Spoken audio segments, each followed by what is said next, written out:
Hello everybody, welcome back to the last installment of my handcrafted Settlers of Catan board. In this installment I'm going to show you guys how I painted all the tiles, and the little fine details that I did for the water effects, and of course how I painted the board. And let's jump right into it. So in the last installment of the Rig Diary, I showed you guys how I made the last designs for the tiles, except one, which was the desert tile, and this is how I made it.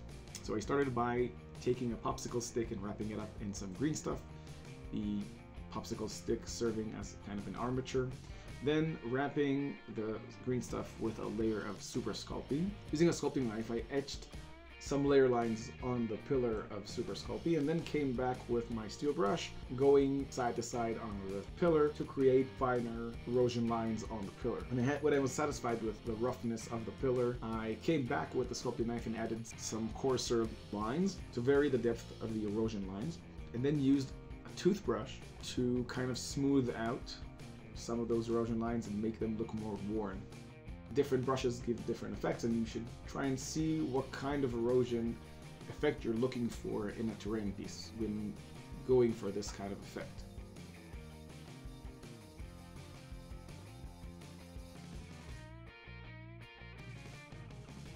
When I was happy with the first pillar, I made a few more, keeping a large base at the bottom to help me keep these stable while I was working.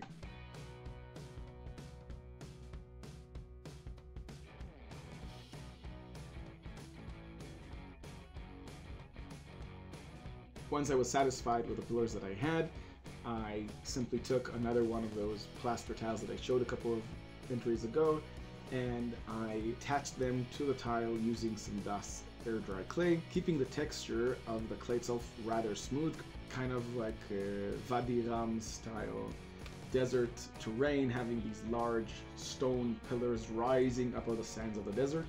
And this is the final result before painting. If you guys remember the molds that I made in the last entry, the desert mold was one of the solitary molds that I had on the side. When the resin in the desert mold was fully cured, I took it out and primed it with some matte white primer spray, and came back with some Naples yellow, which has kind of a yellow sandy look to it, and gave the entire tile a base coat in this. And then I came back with different washes, using darker tiles for the pillars themselves and a lighter variant on the tile to give this tile a bit more variation, even though it's all basically sand and sandstone. You can see that the wash really brings out those erosion lines that I carved earlier into the pillars. Now, one of the casts for the mountains didn't come out quite like I wanted. It came out very bubbly, but I didn't want to throw it away, so I used it to make a volcano tile.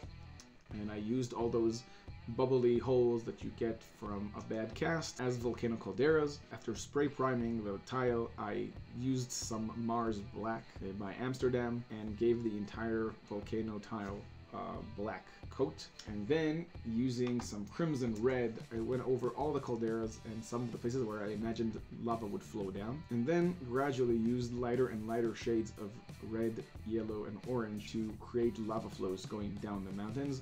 And not worrying too much that I was putting a bit too much color on the tile. I knew that I was going to blacken out a lot of the tile later, and I was happy with where the lava flows were going. I came back with some bright yellows, heading it where I thought the lava would be hottest, which means like the center of the calderas in that lava lake that I made, and where the lava was just coming off the top of the mountain and flowing down, and then coming back with some oranges and fixing it up, making the yellows not too bright and not too sudden, transitioning slowly from yellow to orange to dark red, and finally to black. This is a very circular technique where you put some darker shades, lighter shades, and then you fix it up, and you come back and you do it again and again and again until you're happy with what you got.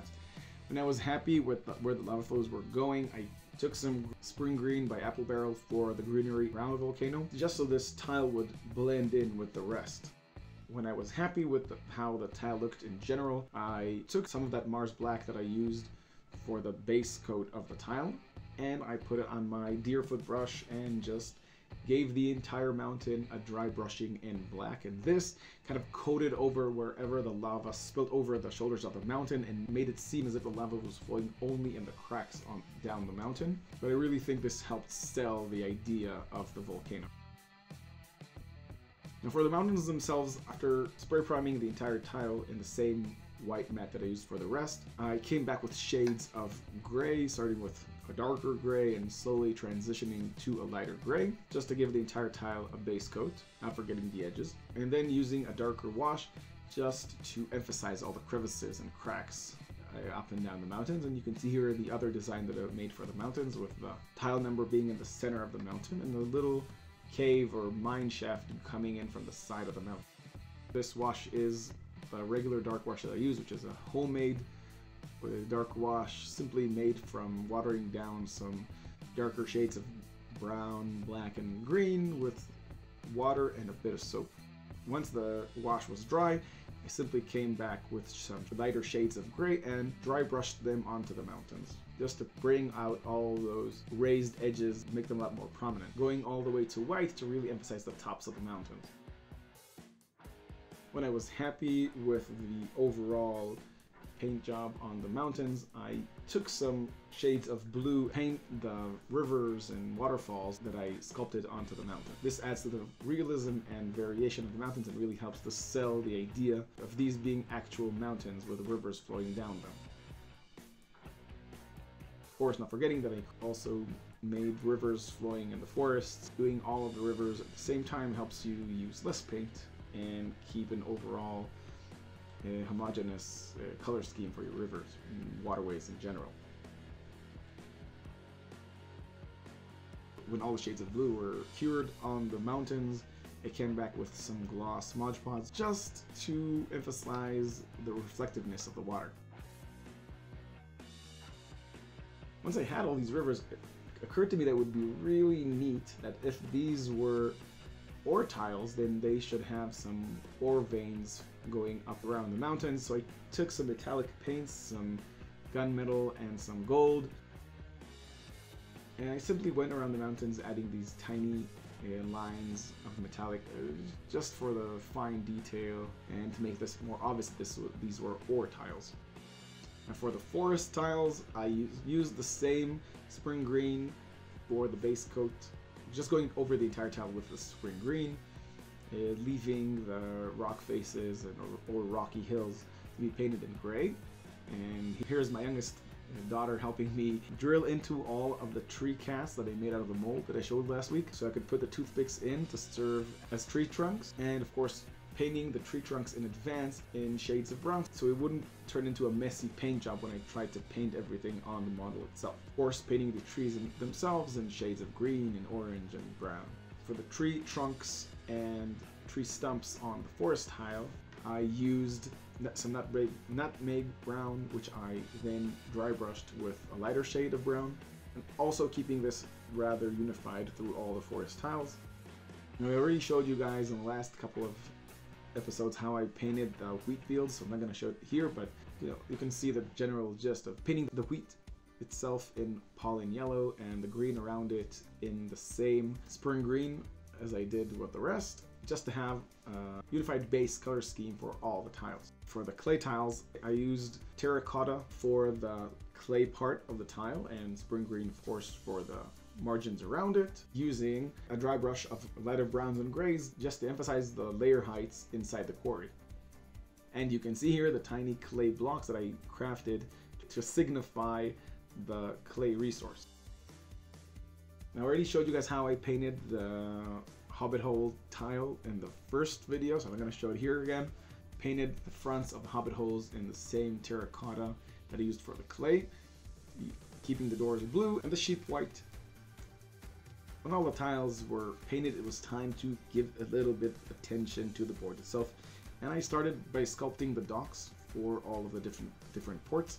I did this by firstly rolling out some Super Sculpey in a 3mm sheet, then texturing that sheet with my steel brush with some thin lines to simulate a wooden texture, and then using my sculpting knife to etch some plank lines for all of the docks at the same time, and then slicing this wooden board into slices to make the individual docks. I wanted to simulate the support pillars at the side of the docks, I used smaller slivers of Super Sculpey rolled into these tiny sausages, just like so.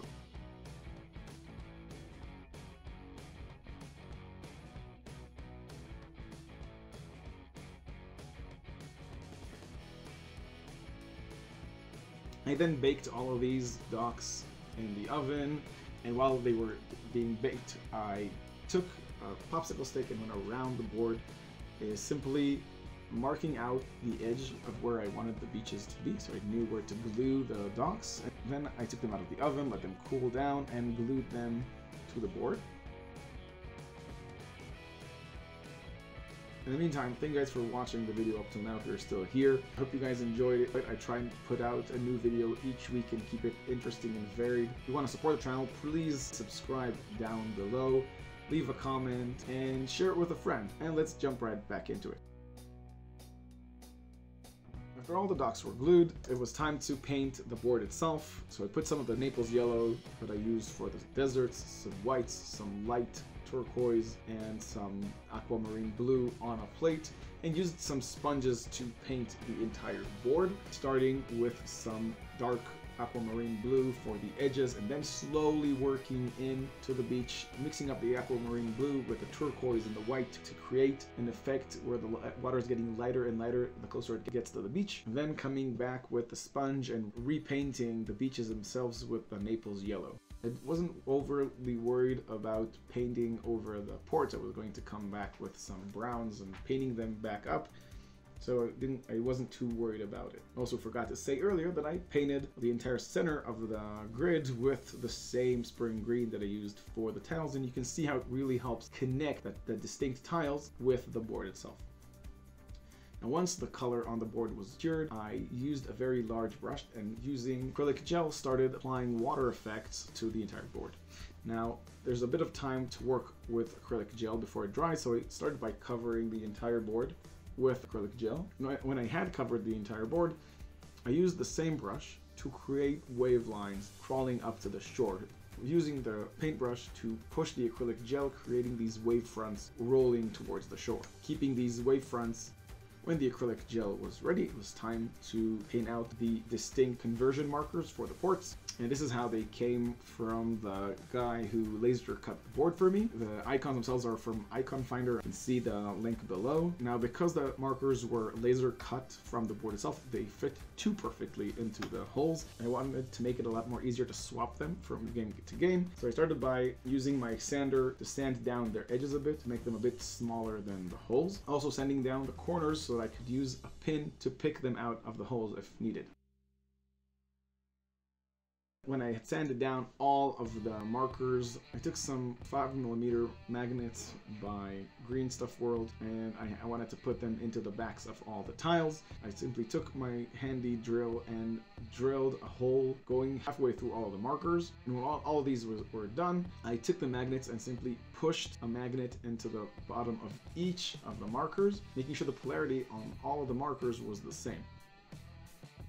I then took all the markers and spray primed them and started painting them, painting all the numbers with whitewash, and then coming back with some acrylic paints to paint the rest of the marker, using browns and metallics for the ore, some white for the sheep, some pollen yellow for the wheat, and some nutmeg and terracotta for the bricks and lumber. Now I wanted the markers to blend in with the whole beach and ocean edge of the board, so once I had all these painted up, I took some blues to paint the upper edge of each marker and the same Naples yellow for the base of the marker. Of course, giving each marker a couple of paint layers just to have the paint nice and full body. And that was it! When the paint was finally dry on all the markers, it was time to see how the file down markers fit into the board, and here you can see how they easily slide in and out of their slots, especially when you use a pair of strong magnets. When the entire board was ready, I took some spray lacquer and gave the entire board a few passes with the spray lacquer to simply lock all of the paint in and make sure it had a nice protective layer. Let the entire project cure for a bit, and it was done. It was time to take the board to the amazing Patreon who asked me to make it for them, and that was it for this project. And I learned a lot from it, and it was a great chance to experiment with all these materials and techniques. I think I'm going to use a lot of things that I learned in future projects. And I hope you guys enjoyed the videos. If you did, please like, share, and subscribe. And if you have a question, leave it in the comments down below, and I'll try to get to you as quickly as I can. And I'll see you guys on the next work diary. Bye!